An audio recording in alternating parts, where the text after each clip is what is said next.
আসসালামু আলাইকুম রহমতুল্লাহ। প্রিয় শিক্ষার্থীবৃন্দ, আশা করি সবাই ভালো আছো। আমরা যথারীতি ক্লাস দিচ্ছি, তাই ধারাবাহিকতায় আজকে শ্রমবাজারের চতুর্থ ক্লাস নিয়ে আমরা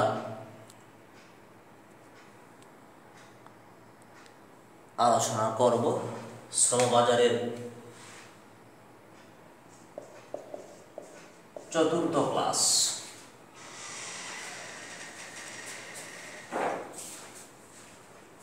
এর আগে তিনটা ক্লাসে আমরা বিস্তারিত বিষয় নিয়ে আলোচনা করেছি।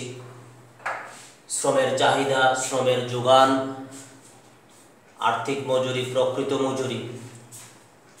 আজকে আমাদের আলোচনার বিষয় হচ্ছে শ্রমের পশ্চাদমুখী যোগান রেখা, backward bending supply curve. Backward bending supply curve. তো আজকের ক্লাসটা অতীব গুরুত্বপূর্ণ। এই প্রশ্নটা পরীক্ষায় আসে। পশ্চাদমুখী যোগান রেখা বিভিন্নভাবে উদ্দীপকের মাধ্যমে এই প্রশ্নটা পরীক্ষায় বেশি আসে। তো সবাই মনোযোগ সহকারে এই ক্লাসটা দেখবে এবং আয়ত্ত করার চেষ্টা করবে। তো গত ক্লাসে 3 নম্বর ক্লাসে আমরা শ্রমের যোগান রেখা নিয়ে বিস্তারিত আলোচনা করেছি। 3 নম্বর ক্লাসে আমরা শ্রমের যোগান রেখায় আমরা দেখিয়েছি মজুরি বৃদ্ধি পেলে শ্রমের যোগান বৃদ্ধি পায়। আমরা এর ব্যাখ্যায় বলেছিলাম যে মজুরি বৃদ্ধি করলে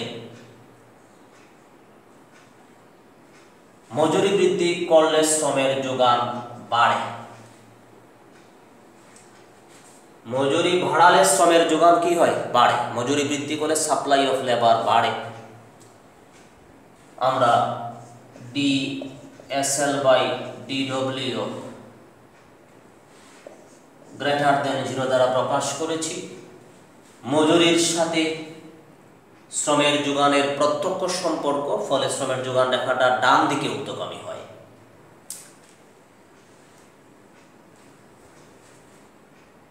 তো এখন শ্রমের যোগান রেখা কি সর্বদা ডান দিকে ঊর্ধ্বগামী হবে? এর আনসার হচ্ছে না। শ্রমের যোগান রেখা সর্বদা ডান দিকে ঊর্ধ্বগামী হবে না। তার কারণ কি?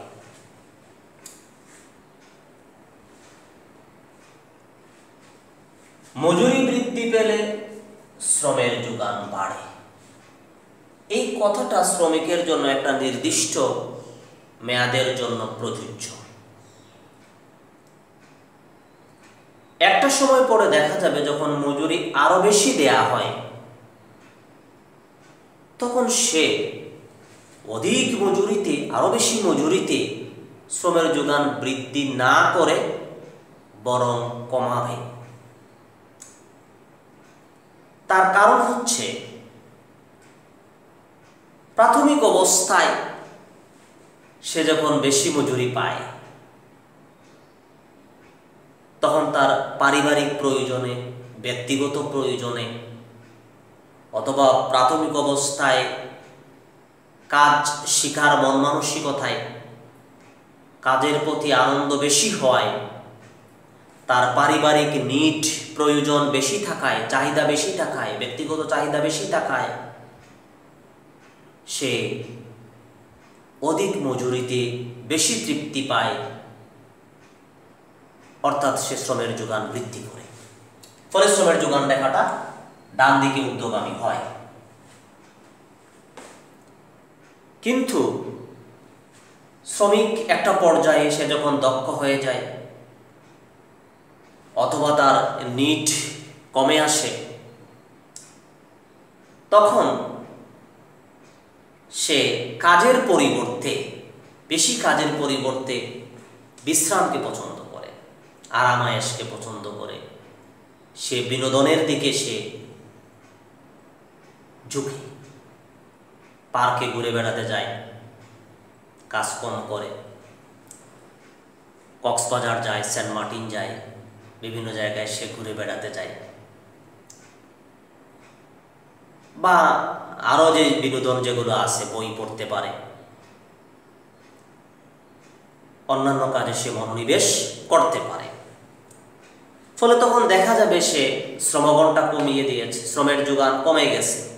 তখন শ্রমের যোগান দেখাটা আর ডান দিকে না গিয়ে এই বাম দিকে বেঁকে আসে। এই যে ডান দিকে ঊর্ধ্বগামী হওয়ার পরে বাম দিকে বেঁকে আসে, এটার নাম হচ্ছে পশ্চাৎমুখী যোগান রেখা, ব্যাকওয়ার্ড বেন্ডিং সাপ্লাই কার্ভ। তাহলে সহজ কথায়, অধিক মজুরিতে যখন সে এক পর্যায়ে শ্রমের যোগান বৃদ্ধি না করে কমিয়ে দেয়, তখন শ্রমের যোগান রেখাটা পিছন দিকে বা বাম দিকে বেঁকে যায়, পশ্চাৎমুখী হয়ে যায়। তো এটা আমরা চিত্রে কিভাবে দেখাবো? আমরা চিত্রে দেখাতে পারি। ব্যাকওয়ার্ড বেন্ডিং কার্ভটা আমরা চিত্রে দেখাচ্ছি। চিত্রে আমরা জানি শ্রমের যোগান রেখা অঙ্কন করতে হলে ভূমিয়ককে শ্রমের যোগানের পরিমাণ ধরতে হয়। গত ক্লাসে আমরা এই বিষয় নিয়ে বিস্তারিত আলোচনা করেছি। আমরা শ্রমের যোগান রেখাটা ভূমিয়ককে ধরেছি, সাপ্লাই অফ লেবার। এটা মূলবিন্দু ও এটা হচ্ছে মজুরি ডব্লিউ। রেখাটা ডান দিকে ঊর্ধ্বগামী হয়ে এভাবে বাম দিকে বেঁকে যাবে। আমি আগেই রেখা অঙ্কন করেছি। আগেই রেখা অঙ্কন করা যায় না, রেখা অঙ্কন করতে হলে বিন্দু লাগে। বিন্দুগুলো আমি দেখাচ্ছি। মনে করো এই হচ্ছে E1 বিন্দু। তো E1 বিন্দুতে যদি OW1 মজুরি দেয়া হয়,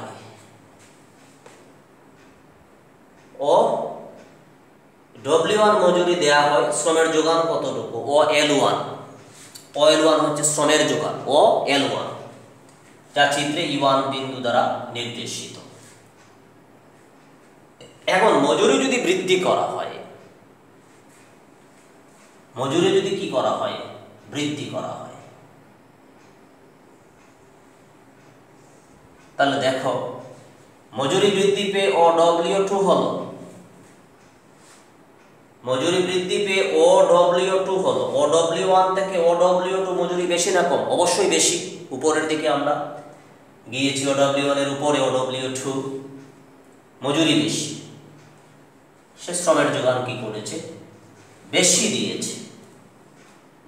আমরা চিত্রে একটা E2 বিন্দু দ্বারা কি করলাম? নির্দেশ করলাম। মজুরি বাড়ছে, শ্রমের যোগান বেড়েছে, শ্রমের যোগান রেখা ডান দিকে ঊর্ধ্বগামী হয়েছে। কিন্তু এক পর্যায়ে আরো বেশি যদি মজুরি দেয়া হয়, এই যে W3 মজুরি দেয়া হয়েছে, অবশ্যই W1 W2 থেকে W3টা কি বেশি? W1 থেকে W1 থেকে W2 কি বেশি? W3 আরো বেশি কি মজুরি? আরো বেশি মজুরি দেয়া হয়েছে। কিন্তু দেখো শ্রমের যোগান কি হয়ে গেছে?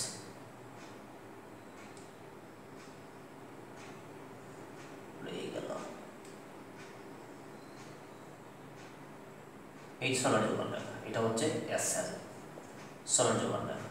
এই যে আমরা গেলাম E3 বিন্দুতে, E3 বিন্দুতে গেলাম, এই হচ্ছে সাপ্লাই কার্ভ। তো E3 বিন্দুতে গেলাম, এখানে দেখো L3, তার মানে আগে ছিল শ্রমের যোগান OL1 থেকে OL2 তে বৃদ্ধি পেয়েছিল, এখন কিন্তু শ্রমের যোগান হ্রাস পেয়েছে, মানে L2 L3 পরিমাণ কি হয়েছে, এতটুকু শ্রমের যোগান হ্রাস পেয়েছে। আমরা L3 তে চলে আসলাম। তার মানে কি, মজুরি আরো বেশি দেয়া হয়েছে, শ্রমের যোগান বৃদ্ধি না পেয়ে হ্রাস পেয়েছে। এই যে শ্রমের যোগান বৃদ্ধি না পেয়ে হ্রাস পেয়েছে, এজন্য শ্রমের যোগান রেখা বাম দিকে বেঁকে যায়। কারণ কি, কারণ যেটা আমি বললাম যে অধিক মজুরিতে, আরো বেশি মজুরিতে সে বিশ্রাম, আরামায়েশ, বিনোদন এ সমস্ত জিনিসের দিকে সে ঝুঁকার কারণে তার শ্রমের যোগান কমে যায়, শ্রমের যোগান সে কম দেয়, ফলে শ্রমের যোগান রেখা বাম দিকে বেঁকে যায়, পশ্চাৎমুখী হয়। আমরা E1, E2 এবং E3 এই তিনটা বিন্দু যোগ করে ব্যাকওয়ার্ড বেন্ডিং সাপ্লাই কার্ভ অঙ্কন করেছি। এখন সৃজনশীল প্রশ্ন কিভাবে পরীক্ষায় আসে আমি এটা নিয়ে একটু আলোচনা করতেছি। তো সৃজনশীল প্রশ্ন পরীক্ষায় তালিকার মাধ্যমে দেয়া থাকতে পারে। তো একটা জিনিস তোমাদের বলে রাখি, সেটা হচ্ছে তালিকা দেখেই আমরা বুঝতে পারব যে এইটা পশ্চাৎগামী শ্রমের যোগান রেখা হবে। তালিকা দেখে কিভাবে সেটা বুঝবো, আমরা একটা তালিকা দিচ্ছি।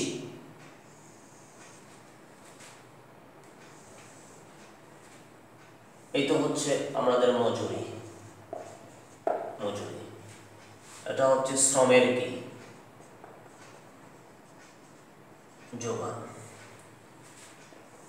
মজুরি 100 টাকা, 100 টাকা মজুরিতে শ্রমের যোগান হচ্ছে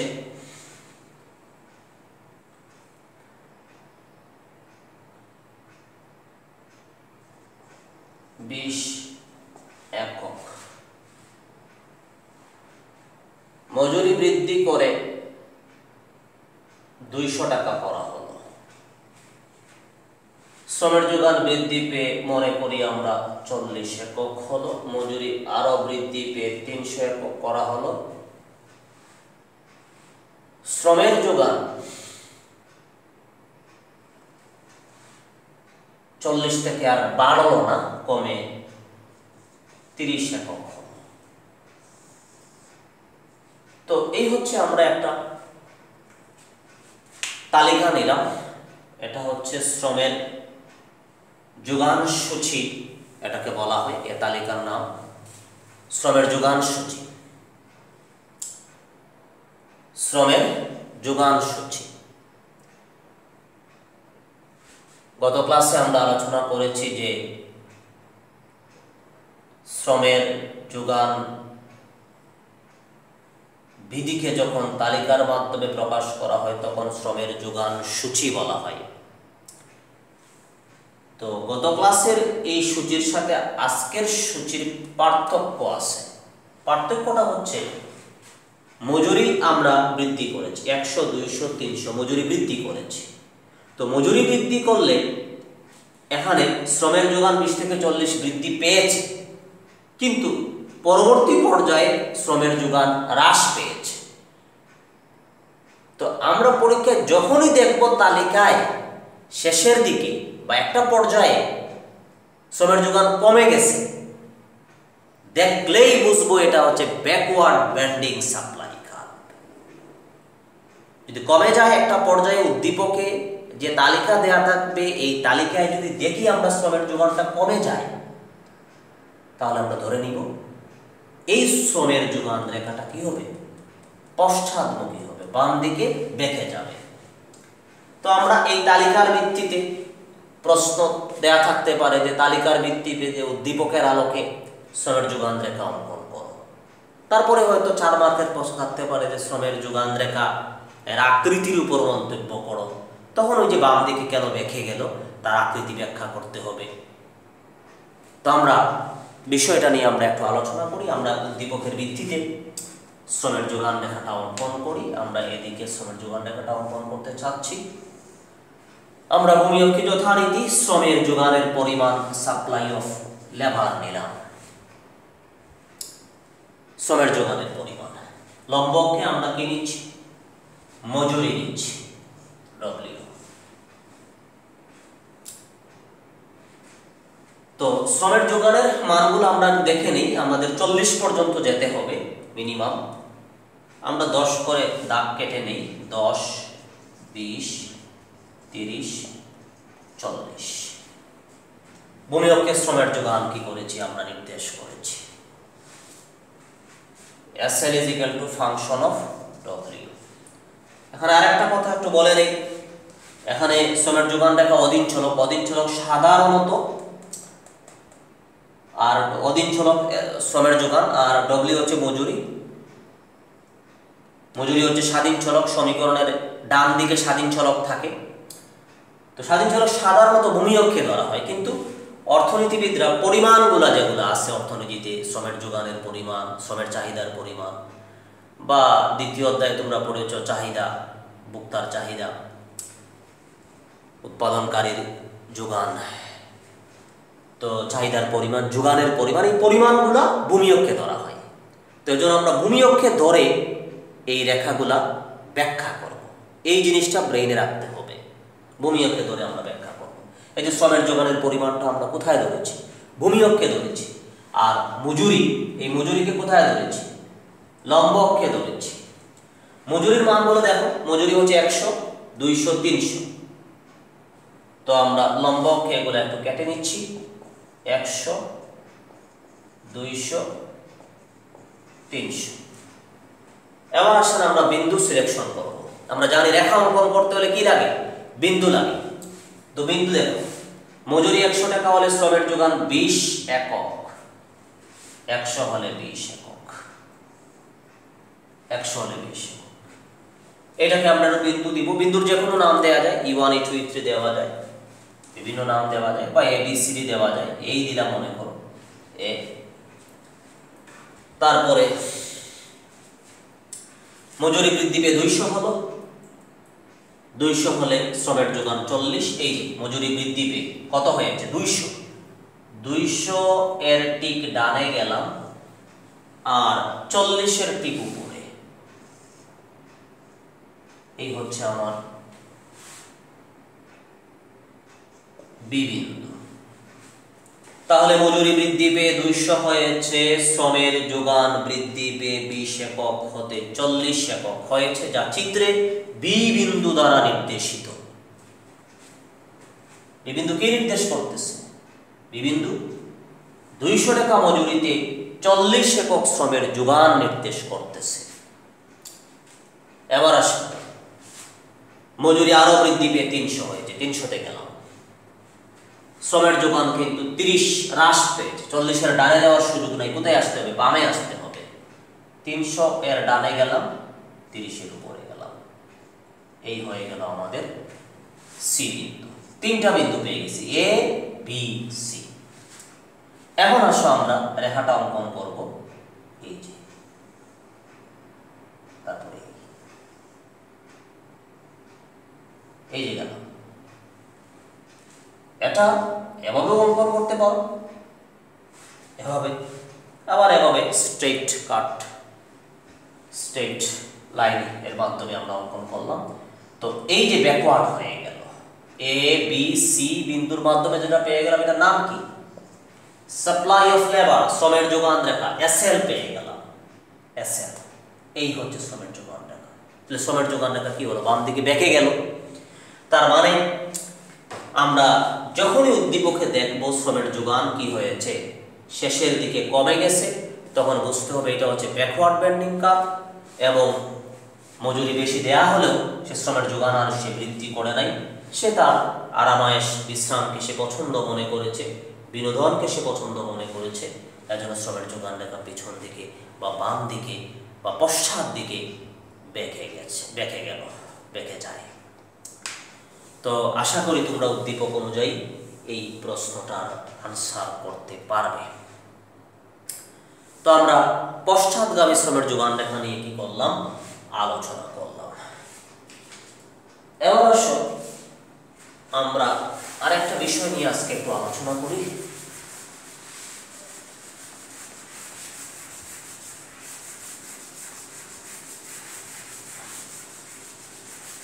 সেটা হচ্ছে শ্রমের দক্ষতা। শ্রমের দক্ষতা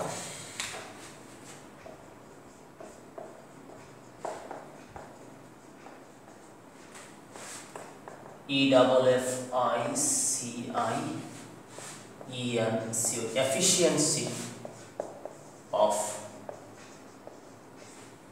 labor। শ্রমের দক্ষতা বলতে আমরা কি বুঝি? Efficiency of labour. শ্রমের দক্ষতা হচ্ছে একটি নির্দিষ্ট সময়ে একটি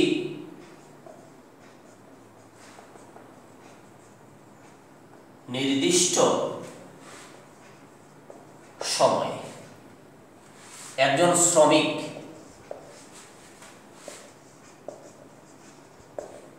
একটি নির্দিষ্ট সময়ে একজন শ্রমিক কি পরিমাণ কাজ করতে পারে। একটি নির্দিষ্ট সময়ে একজন শ্রমিক কি পরিমাণ কাজ করতে পারে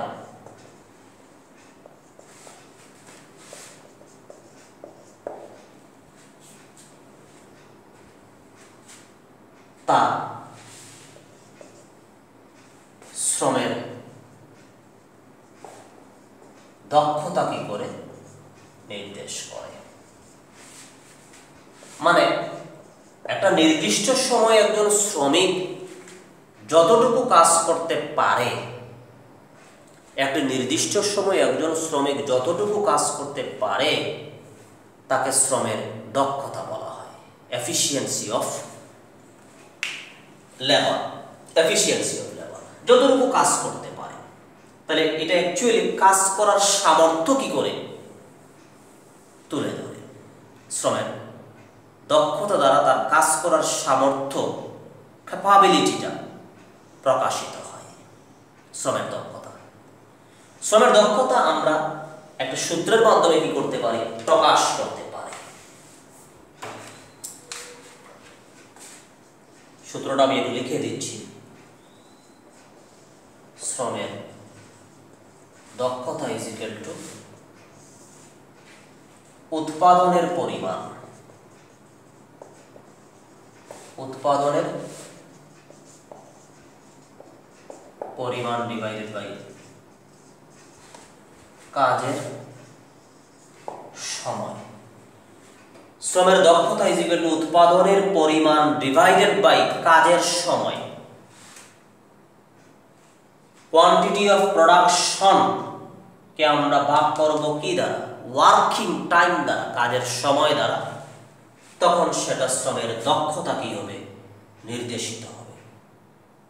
এই যে নির্দিষ্ট সময়ে সে কতটুকু কাজ করতে পারে, কি পরিমাণ কাজ করতে পারে, মানে যতটুকু কাজ করতে পারে, এটি প্রকাশিত হচ্ছে কি দ্বারা? শ্রমের দক্ষতা দ্বারা। বিষয়টা একটা উদাহরণ দিলে ক্লিয়ার হবে। মনে করি একজন শ্রমিক, একজন লেবার 6 ঘন্টায় সে 30টি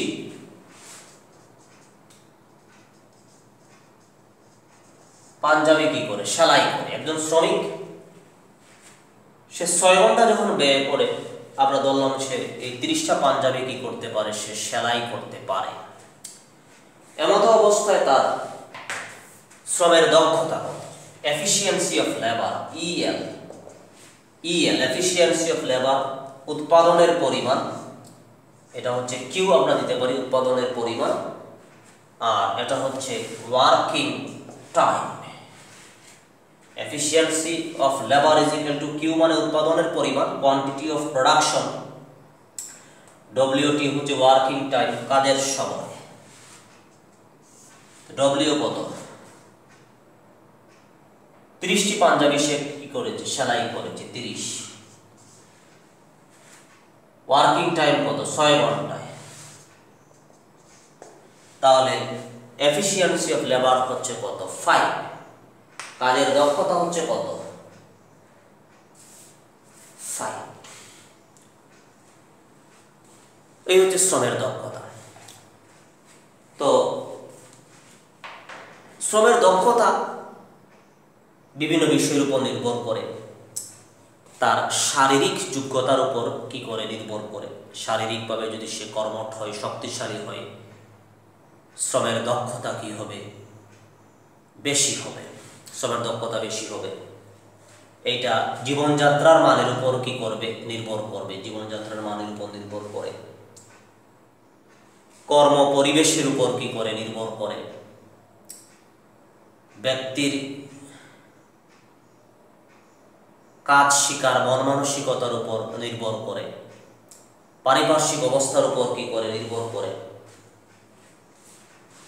তার শিক্ষার উপর নির্ভর করে, প্রশিক্ষণের উপর নির্ভর করে। একটা বিষয়ে যদি তাকে প্রশিক্ষণ দেয়া হয়, তাহলে সেখানে তার এই যে কাজ সে করতেছে সেটা সম্পর্কে সে আরো বেশি ধারণা লাভ করবে, কাজের এফিসিয়েন্সি বাড়বে। তো এ সমস্ত বিভিন্ন বিষয় দ্বারা শ্রমের দক্ষতা কি হয়ে থাকে? নির্ধারিত হয়ে থাকে। আবহাওয়া জলবায়ুর উপর নির্ভর করতে পারে। এখন দেখা গেল একজন শ্রমিক কাজ করতেছে, অত্যন্ত সেখানে কাজের পরিবেশটা, আবহাওয়াটা খুবই গরম, উষ্ণ আবহাওয়া। তো উষ্ণ আবহাওয়ায় তো শ্রমিক বেশি কাজ করতে পারবে না, সে টায়ার্ড হয়ে যাবে, ক্লান্ত হয়ে যাবে। তো এই সমস্ত ক্ষেত্রে তার এফিসিয়েন্সিটা কম হবে। তো এই ধরনের থিওরিটিক্যাল যে বিষয়গুলো আছে সেগুলো তোমরা তোমাদের বই থেকে আরো দেখে নিবে। বিভিন্ন বই মিলে, একাধিক বই নিয়ে জেনে শুনে বুঝে পড়াশোনা করতে হবে। পড়াশোনাতে প্রচুর সময় দিতে হবে। বর্তমান যুগটা হচ্ছে প্রতিযোগিতার যুগ। এই প্রতিযোগিতার যুগে নিজেকে টিকিয়ে রাখতে হলে পড়াশোনার বিকল্প নেই। তোমাদের ভবিষ্যতে ভালো কিছু করতে হলে, ভালো একটা জায়গায় যেতে হলে, ভালো কোনো ইউনিভার্সিটিতে চান্স পেতে হলে অবশ্যই তোমাদের পড়াশোনাতে প্রচুর সময় দিতে হবে। বিশেষ করে সৃজনশীল প্রশ্নগুলা না বুঝলে কিভাবে আনসার দিতে পারবে? তো বোঝার জন্য তোমাদের মন মানসিকতা লাগবে, পরিশ্রমের মন মানসিকতা লাগবে। পরিশ্রম কেন করবে না? পরিশ্রম করার মধ্যেই তো সার্থকতা। পরিশ্রম করার জন্য নিজেকে প্রস্তুত থাকতে হবে। পরিশ্রমের মাধ্যমেই আনন্দ খুঁজে নিতে হবে। তো এখন এই মনে রাখতে হবে, এই সাময়িক বিলাসিতা, সময় নষ্ট করে, আড্ডাবাজি করে এই সময়টা নষ্ট করলে পরবর্তী জীবন আনন্দকর হবে না। সামনে হয়তো আরো বেশি তোমাকে দায়িত্ব নিতে হবে। এখন হয়তো মা বাবার কাছে আছো, তারা দেখাশোনা করতেছে। একটা সময় তোমাকে তোমার পায়ে দাঁড়াতে হবে, আরো মানুষের দেখাশোনার দায়িত্ব তোমাকে নিতে হবে। তখন হয়তো জীবনটা দুর্বিষহ হয়ে যাবে যদি আজকের সময়টা তুমি কাজে না লাগাও। তো আগামীতে আমরা শ্রমবাজারের ভারসাম্য নিয়ে আলোচনা করব। তো আগামী ক্লাস আসার আগ পর্যন্ত সবার কাছ থেকে বিদায় নিচ্ছি। সবাই পড়াশোনা করো। আরেকটা বিষয় যেটা আমি সবচেয়ে গুরুত্ব দিয়ে থাকি, 5 ওয়াক্ত সালাত কায়েমের ব্যাপারে কেউ বিন্দুমাত্র অবহেলা করবে না। সালাত তো পড়তে বাধ্য, যেহেতু আল্লাহর পক্ষ থেকে সেটা ফরজ করা হয়েছে। তো এটা নিয়ে আমি কথা বলতেছি না, আমি বলতেছি এটাই যে এই সালাতের মাধ্যমে পড়াশোনায় মনোযোগ আসার অনেক বড় একটা হাতিয়ার, যেটা আমি আমার স্টুডেন্ট লাইফে উপলব্ধি করেছি। 5 ওয়াক্ত সালাত কায়েম করলে জামাতের সহিত পড়াশোনায় মনোযোগ থাকে। তে আমার ফরজ কাজটা হয়ে গেল, আল্লাহর আদেশ পালন করা হয়ে গেল, আমার পড়াশোনায় মনোযোগ থাকলো, গুছানো একটা লাইফ হয়। বিন্দুমাত্র অবহেলা করা যাবে না। জামাতের সহিত সালাত আদায় করবে, পড়াশোনা করবে, পড়াশোনা করে সবাই মা বাবার মুখ উজ্জ্বল করো, সবাই ভালো মানুষ, আল্লাহ সবাইকে ভালো রাখুক। আসসালামু আলাইকুম ওয়া রাহমাতুল্লাহ।